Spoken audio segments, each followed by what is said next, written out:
Samsung Galaxy S21 এই ফোনটা Samsung এর একটা ফ্ল্যাগশিপ ফোন যেটা 2021 সালে স্যামসাং মার্কেটে আনে। এটার মধ্যে এসওসি হিসেবে ইউজ করা হয়েছিল স্ন্যাপড্রাগন 888 এর মতো পাওয়ারফুল চিপসেট। তার পাশাপাশি এটার মধ্যে 6.2 ইঞ্চির একটা ডাইনামিক অ্যামোলেড 2x ডিসপ্লে থাকছে। এর ব্যাক সাইডে তিনটা ক্যামেরা ইউজ করা হয়েছে, 64 মেগাপিক্সেলের টেলিফোটো লেন্সও থাকছে।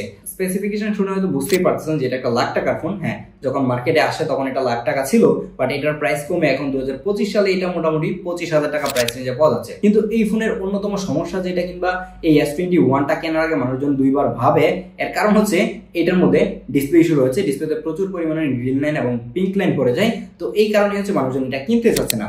আমি গত বেশ কিছুদিন ধরে এই ফোনটাকে ইউজ করতেছি, আমি আমার ইউজার এক্সপিরিয়েন্স আপনাদের সাথে আজকে শেয়ার করব। তার পাশাপাশি জানাবো যে 2025 সালের শুরুর দিক দিয়ে এসে আপনি 25,000 টাকা খরচ করে এই S21টা কিনবেন কিনা। আপনি এই S21 কিনেন কিংবা যে কোনো ডিভাইস কিনেন, অবশ্যই কন্ট্রাক্ট করতে পারেন গ্যাজেটম্যানের সাথে। গ্যাজেটম্যানের কাছে এই ধরনের অথেন্টিক ইউজড ডিভাইসগুলো পেয়ে যাবেন। তার পাশাপাশি নতুন ডিভাইসের অনেক কালেকশন রয়েছে। গ্যাজেটম্যানের ফিজিক্যাল শপ রয়েছে যমুনা ফিউচার পার্কে। বাংলাদেশের যে কোনো জায়গা থেকে চাইলে কিন্তু আপনি কুরিয়ার করেও প্রোডাক্ট পারচেজ করতে পারবেন। আমি গ্যাজেটম্যানের সকল কিছু ডিটেল দিয়ে দিব ভিডিওর নিচে ডেসক্রিপশন বক্সে। এই S21টা যখন আপনি প্রথমবার হাতে নেবেন, আপনার কাছে অবশ্যই প্রিমিয়াম ফিল হবে, কারণ এই যে ফ্রেমটা রয়েছে সেটা একটা অ্যালুমিনিয়ামের ফ্রেম, কিন্তু এর ব্যাক সাইডে ইউজ করা হচ্ছে প্লাস্টিক। চিন্তা করা যায় যে একটা লাখ টাকার ফোনের মধ্যে স্যামসাং কি করে প্লাস্টিক ইউজ করে। যদিও এটা প্লাস্টিক, বাট এটা 15,000 20,000 টাকার ফোনের প্লাস্টিকের মতো না। এটার প্লাস্টিকটা খুবই কোয়ালিটিফুল প্লাস্টিক, হাতে নিতে ভালোই প্রিমিয়াম লাগে। বাট এত লাখ টাকার ফোনের মধ্যে প্লাস্টিক ইউজ করার সাহসটা মনে হয় এই S21 এর মধ্যেই স্যামসাং প্রথমবারের মতো করে। পরবর্তীতে আর কোনো ফোনের মধ্যে এরকম প্লাস্টিক ইউজ করতে দেখি না, অ্যাটলিস্ট ফ্ল্যাগশিপ ফোনগুলোর মধ্যে। তো আপনি যদি এটা কিনেন তাহলে অবশ্যই প্রিমিয়ামনেসটা ফিল করতে পারবেন। আর এর ব্যাক সাইডে কিন্তু খুব দ্রুত স্ক্র্যাচ পড়ে যায় যেহেতু প্লাস্টিক ইউজ করা হচ্ছে। আর এর ব্যাক শেলটা কিন্তু খুলে যায়। 4 বছর পুরাতন ফোন হিসেবে যখন আপনি S21টা কিনবেন, অবশ্যই একটু দেখে শুনে নেবেন যে এর ব্যাক শেলটা খুলে যাচ্ছে কিনা। যদি খুলে নাও যায়, আপনি খুবই ভালো টাইট ফিট দেখে একটা ফোন কিনলেন, কিছুদিন পর হয়তো বা ওভারহিটের কারণে এর ব্যাক শেল খুলে যেতে পারে। এটা নিয়ে টেনশন করার কিছু নেই। স্যামসাং এর S21 যে ফোনটা রয়েছে সেটাই মেবি তাদের লাস্ট ফোন ছিল যেটার মধ্যে ব্যাক শেল খুলে যাওয়ার ইস্যু রয়েছে।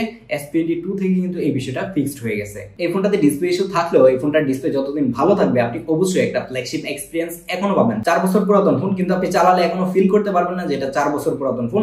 এই ফোনটাতে ডিসপ্লে হিসেবে থাকছে 6.2 ইঞ্চির একটা ডাইনামিক অ্যামোলেড 2x ডিসপ্লে, যেখানে 120 হার্জের হাই রিফ্রেশ রেট ইউজ করা হয়েছে, HDR10+ সাপোর্ট পাচ্ছেন এবং এটা পিক ব্রাইটনেস 1300 নিটস, যার কারণে এখনো এই ফোনটা যখন ডিরেক্ট সানলাইট ইউজ করা যায়, ব্রাইটনেস নিয়ে মনে হয় না যে কেউ প্যারা খাবেন, একদমই ঝকঝকা চকচকা দেখা যায়।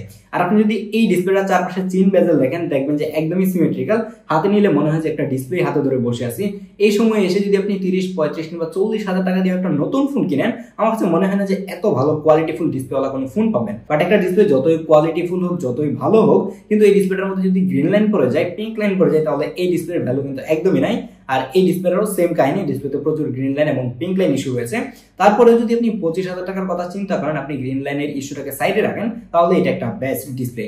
তার পাশাপাশি এই ডিসপ্লে নিচের দিকে একটা আল্ট্রাসনিক ফিঙ্গারপ্রিন্ট সেন্সর ইউজ করা আছে, যেটা তুমুল লেভেলের ফাস্ট ছিল।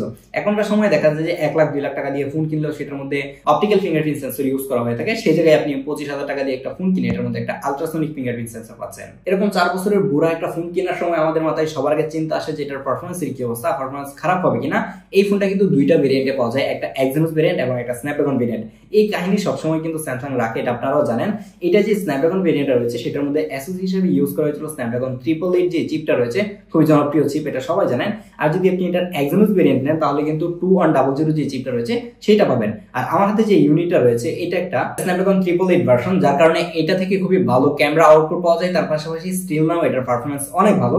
এটা যদি আপনি রেগুলার লাইফে ইউজ করেন, কোনো অবস্থাতেই একবারের জন্য এটার পারফরমেন্স নিয়ে আপনি হতাশ হবেন না কিংবা ল্যাগ হ্যাং এর দেখা এখনো পাবেন না। তার পাশাপাশি তো One UI এর এক্সপেরিয়েন্সটা খুবই ভালো পাবেন।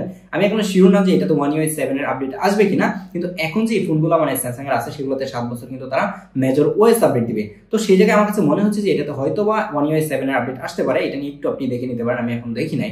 তো এটার মধ্যে এখন কিন্তু One UI 6 চলতেছে, যেটা খুবই ভালো পারফর্ম করে। অবশ্যই এটার মধ্যে Android 14 ইউজ করা আছে। অনেকেই আছেন যারা এই ধরনের লাখ টাকার ফ্ল্যাগশিপ ফোনগুলাই কিন্তু অনেক পুরাতন কিনতে চান 2-4 বছর পরে এসে, যাতে করে খুবই ভালো একটা ক্যামেরা এক্সপিরিয়েন্স পান, ক্যামেরা আউটপুট যাতে করে ভালো আসে। এই ফোনটার ব্যাক সাইডে মেইন ক্যামেরা হিসেবে ইউজ করা হয়েছে 12 মেগাপিক্সেলের একটা ক্যামেরা এবং তার পাশাপাশি একটা 64 মেগাপিক্সেলের টেলিফোটো লেন্স ইউজ করা হয়েছে, যেটা অপটিক্যালি 1.1x জুম করতে পারে, কিন্তু এটা ডিজিটালি জুম করে আপনাকে সবসময় কিন্তু বাই ডিফল্ট 3x সাজেস্ট করবে। যেহেতু এটা মেগাপিক্সেল বেশি, যার কারণে ডিজিটালি জুম করার পরেও 3x এ খুবই ভালো আউটপুট পাচ্ছিলাম। তার পাশাপাশি একটা 12 মেগাপিক্সেলের আলট্রা ওয়াইড ক্যামেরা ইউজ করা হয়েছে এবং এর সেলফি ক্যামেরাতে থাকছে একটা 10 মেগাপিক্সেলের ক্যামেরা। আপনি যদি এই 4 বছর পুরাতন S21 এর মেইন লেন্সের ছবিগুলো দেখেন, তাহলে দেখবেন যে খুবই শার্প এবং ডিটেইল ছবি দিতে পারতেছিল এবং ডাইনামিক রেঞ্জও কিন্তু অনেক ভালো ছিল। 4 বছর পরে এসেও এটার ক্যামেরা থেকে খুবই ভালো আউটপুট পাচ্ছিলাম। তার পাশাপাশি এর যে 12 মেগাপিক্সেলের আলট্রাওয়াইড ক্যামেরাটা রয়েছে সেটা থেকেও খুবই ভালো আউটপুট পাচ্ছিলাম, খুবই শার্প এবং ডিটেইল ছবি দিতে পারতেছিল। ছবির ডাইনামিক রেঞ্জ কিন্তু অনেক ভালো ছিল। তার পাশাপাশি যদি আপনার কাছে স্যামসাং এর কালার সেন্স ভালো লাগে তাহলে তো আর কথাই নাই। আর এখনকার সময় ম্যাক্সিমাম মানুষজনকেই দেখা যায় যে স্যামসাং এর যে স্যাচুরেটেড কালারগুলো রয়েছে সেটাই অনেক বেশি মানুষজন পছন্দ করে, এবং আমার কাছেও পার্সোনালি আইফোনের কালার থেকে স্যামসাং এর কালারটাই বেশি ভালো লাগে। আর 10 মেগাপিক্সেলের ফ্রন্ট ক্যামেরা সেলফিগুলো খুবই সুন্দর ছিল, খুবই শার্প এবং ডিটেইল ছবি দিতে পারে, যদিও কিনা ছবি তোলার পরে একটু লম্বা সময় ধরে প্রসেস করে, যেটা অনেকের কাছে বিরক্ত লাগতে পারে। তার পাশাপাশি সেলফি ক্যামেরা দিয়ে যখন আপনি পোর্ট্রেট ছবিগুলো তুলবেন সেগুলো খুবই একুরেটলি এজ ডিটেক্ট করতে পারে, এটা নিয়ে খুব একটা প্যারা খাওয়া লাগবে না। চিন্তা করেন যে আপনি 25,000 টাকা দিয়ে একটা ফোন কিনবেন, সেটার মধ্যে 8K ভিডিও সাপোর্ট রয়েছে। হ্যাঁ, এই ফোনটা দিয়ে আপনি 8K তে ভিডিও রেকর্ড করতে পারবেন। তার পাশাপাশি এটার মধ্যে কিন্তু পোর্ট্রেট ভিডিওর অপশন থাকছে। আপনি যদি 25,000 টাকা দিয়ে ভিডিও করার জন্য একটা ডেডিকেটেডলি ফোন কিনতে চান, আপনার বাজেট এর থেকে বাড়ানো সম্ভব না। আমি বলবো যে অবশ্যই আপনাকে এই S21টা একবার হলেও দেখা উচিত। হ্যাঁ, ডিসপ্লে ইস্যুটা আপনাকে মাথায় রাখতে হবে। তারপরে আমার কাছে মনে হয়েছে যে এটা দিয়ে যে পোর্ট্রেট ভিডিওর অপশনটা রয়েছে সেটা মাখন লেভেলে পারফর্ম করে, এবং এজ ডিটেক্ট থেকে শুরু করে কালার আমার কাছে অনেক বেশি ভালো লাগছে। অনেক বছর পুরাতন এই ধরনের ফোনগুলো কেনার সময় আমাদের মাথায় আরেকটা চিন্তা আসে, সেটা হচ্ছে ব্যাটারি ব্যাকআপ। এই ফোনটাতে কিন্তু ব্যাটারি হিসেবে থাকছে 4000 mAh এর একটা ব্যাটারি, যেটা দিয়ে এখনো যদি আপনি ইউজ করেন তাহলে অনায়াসে কিন্তু 4 থেকে 5 ঘন্টার মতো স্ক্রিন অন টাইম পাবেন। আপনি যদি টুকটাক ইউজ করেন, খুব বেশি হেভি ইউজ না করেন, অনেক বেশি ছবি কিংবা ভিডিও না করেন, তাহলে দেখা যাবে যে মোটামুটি ভালো ব্যাটারি ব্যাকআপ পাবেন। বাট ভিডিও করতে গেলে কিংবা গেমিং করতে গেলে এটার ব্যাটারি খুব দ্রুতই কমে যাচ্ছিল, মানে চার্জ শেষ হয়ে যাচ্ছিল। তো 4000 mAh ফোন থেকে যেরকম ব্যাটারি ব্যাকআপ পাওয়ার কথা তার থেকে আপনি এটা একটু কম পাবেন, যেহেতু এই ফোনটা অনেক পুরাতন, যার কারণে ব্যাটারি নিয়ে খুব বেশি একটা এক্সপেকটেশন রাখার দরকার নাই। এটা দিয়ে আপনি এভারেজ লেভেলের একটা ব্যাটারি ব্যাকআপ পাবেন। তো এখন ফাইনালি কথা হচ্ছে যে 25,000 টাকা দিয়ে এই 25 সালে এসে আপনি S21টা কিনবেন কিনা। যদি আপনার ডিসপ্লে নিয়ে কোনো ধরনের রিস্ক না থাকে, মানে ডিসপ্লে চলে গেলে যাক এই ধরনের চিন্তা থাকে মাথায়, যে আপনার ভালো একটা ক্যামেরা লাগবে, ভালো পারফরমেন্স লাগবে, ভালো ডিসপ্লে লাগবে। হ্যাঁ, ভালো ডিসপ্লে বলতে বোঝাচ্ছি না যে ডিসপ্লে নষ্ট হয়ে যাবে কিংবা ওইটা না, মানে ডিসপ্লের কোয়ালিটি খুবই ভালো, ডিসপ্লেটা দেখতে ঝকঝকা চকচকা লাগবে, একটা অ্যামোলেড ডিসপ্লে লাগবে, তাহলে বলবো যে আপনি চাইলে কিন্তু S21টা একবার হলেও ট্রাই করতে পারেন। বাট ডিসপ্লের বিষয়টা আপনি মাথায় রাখবেন, ডিসপ্লেতে কিন্তু গ্রিন লাইন অথবা পিঙ্ক লাইন করতে পারে। দেখা হচ্ছে পরবর্তী ভিডিওতে। আল্লাহ হাফেজ।